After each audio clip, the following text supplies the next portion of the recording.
unbelievable. That was so beautiful. I'll tell you, it really was, and I really loved that. That was nice.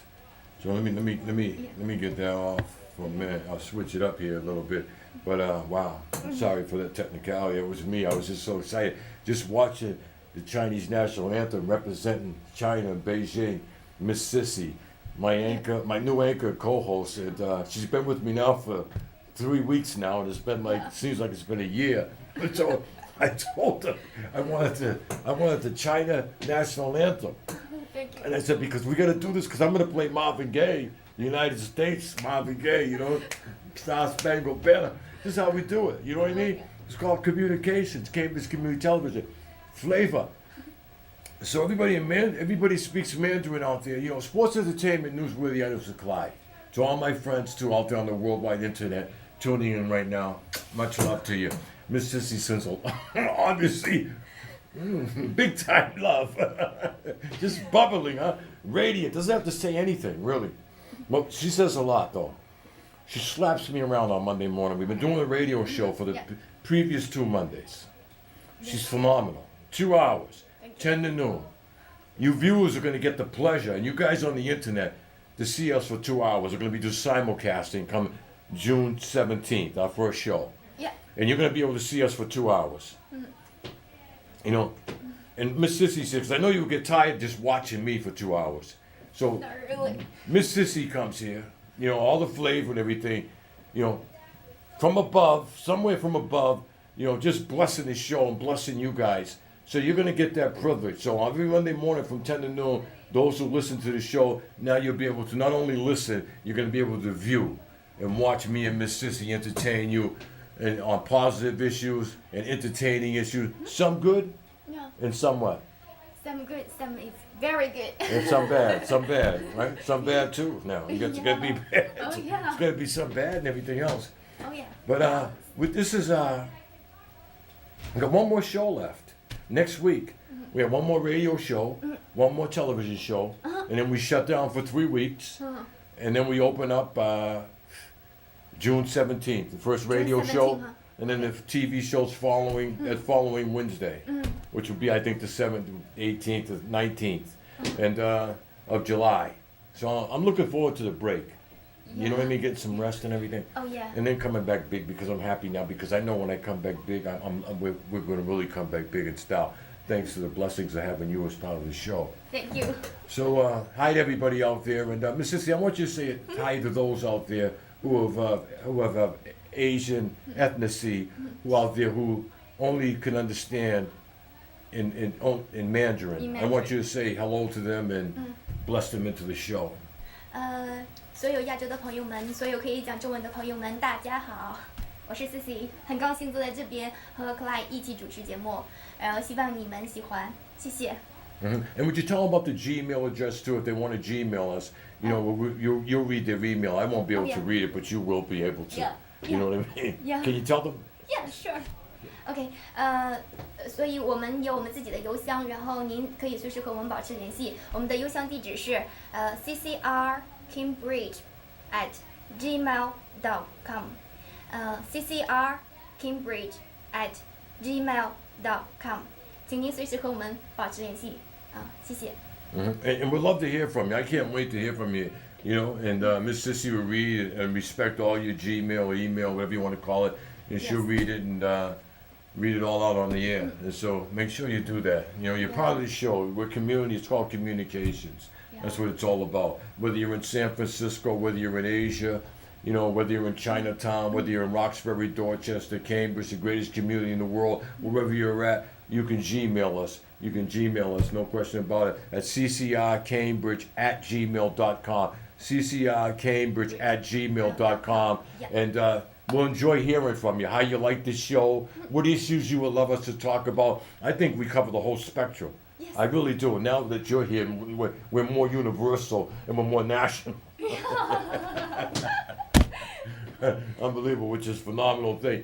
But today we want to talk about marriage. This is what we want to get into. And this is a hot topic out there. With a bad economy, everything else, the divorce rate is pretty high. Yes. You know, due to a bad economy, a lot of families are breaking up. You know, how do you feel about that? Do you think the economy plays a big role with the high divorce rate right now? Well, Money. I understand. Like currently, the depression is really play a very big role due to the divorce, in my opinion.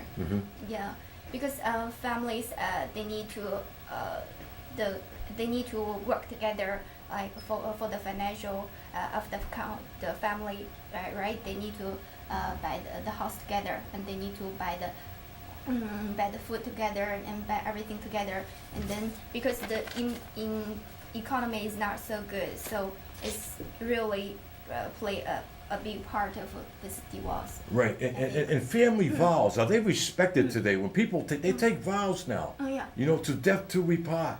You know, in good times and bad times, we hang tight together.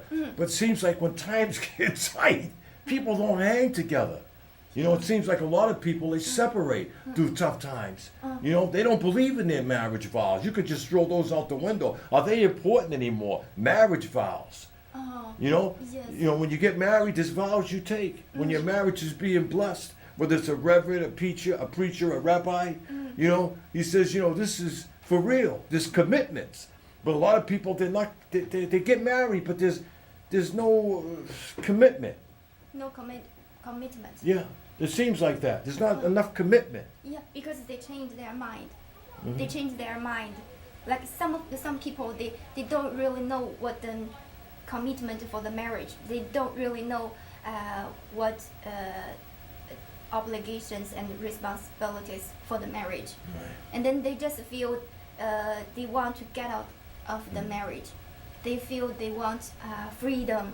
They do not want people control. So people divorce. So people basically these days, you know, they lie when they get married. They say you know, the death till they part. I faithfully will love you. I'll never leave you. We'll have a huge family. We're gonna live the dream together. We're gonna fight through tough times. We're gonna hang tight. We're gonna teach our kids that we have to fight hard. We have to pull the strings up on the boots, and this is how we roll. Yeah. You know, we have to be like this. Yeah. But then all of a sudden, 6-7 months down the road, you know, they're having a tough time. And then maybe a year or two later, they're divorcing. Yes. Is it sex? Is it just for sex, money? There's sex and money? Does people sometimes get married for sex? I think. And that's not gonna last long. Yeah, not really. Yeah. And what about money's the same way? Money is not gonna last long either, because if you go broke and the stocks go bad, then what do you do? Yeah. Get a new broker? Yeah. So that means like before you get married, Right. you have to think thoroughly whether this person can get along with you for a long time, right? Right. Then probably stay with you for whole life, right? Right. Yeah. So have to think thoroughly and whether you can take these obligations and responsibilities, right? And because marriage is such a pure term. It is. It really is. It's a serious commitment, and it's something that you should respect. Don't get involved in it if you don't respect marriage, the history of marriage. I know old school, big family, loving, church-going people, build, love the children, you know, sharing stories in bed, sharing stories with children, building, helping the children become young masons.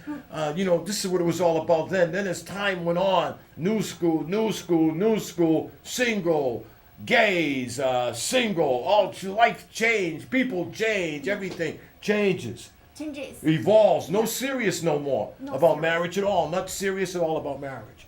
Young people aren't serious about marriage. Oh, and I read the news from the website, right? Like the people who the age under 22, and the rate of divorce is even higher. No, the divorce rate, yeah, it's high. It's high. Especially among young people, and a lot of young people are scared. They don't even want to think about marriage. Yeah. Those young people are really scared, and it's a shame because, you know, a lot of people have gotten married young, 22, 23 years old, and they're still married today. They made it, they fought, they believed in the vows, they loved each other, they believed in commitment. It does happen with faith, religion, church playing a big role involved, you know, something you believe in together. Sharing, like we talked about on the radio show Monday, sharing and doing things together. Yeah. Whether it's walking, talking, you know, just talking. Don't be afraid, talking. Yeah. Like we're doing, talking. Communications Communications Yeah. means so much. Yes. It's Yeah. very important. Yeah. Like, communications and conversations is really helpful.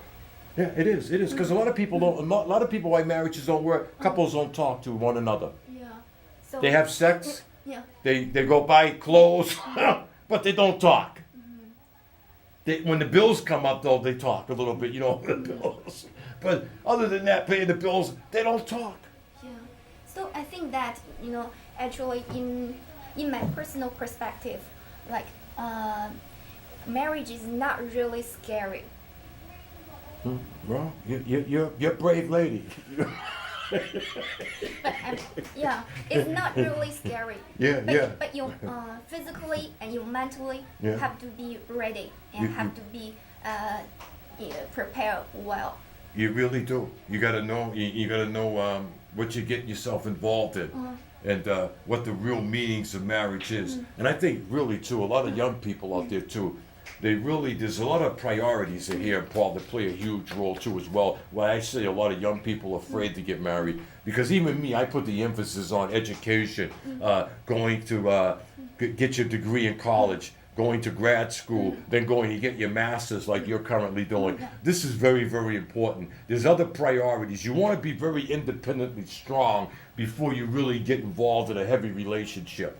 You know, back old school again. Back then, you were able to do that because education didn't really play a huge role. Yes. It was about your hands and being a laborer, making a big family, going out, getting a dinosaur, then coming home, roasting it, and singing around the fireplace. Yeah. but now as times evolved, and you got suits on like you do, looking so beautiful, so eloquent. I mean, this is what it's all about. And today, people want to suit it down, independent, have their own bank and roll, and then maybe deal with children. And I applaud them because I think that's the way to go, in my opinion. You first, independent, solid body, mentally and physically, and then bring in whatever after that. Yeah. Take care of yourself. I really agree with your opinion, and I think that for Lily, this is also my personal opinion. I think self respect and self discipline and self improvement are very important for us. Oh yeah, Like, you hit it on the nail. If you Self really improvement. right, yeah, you agree?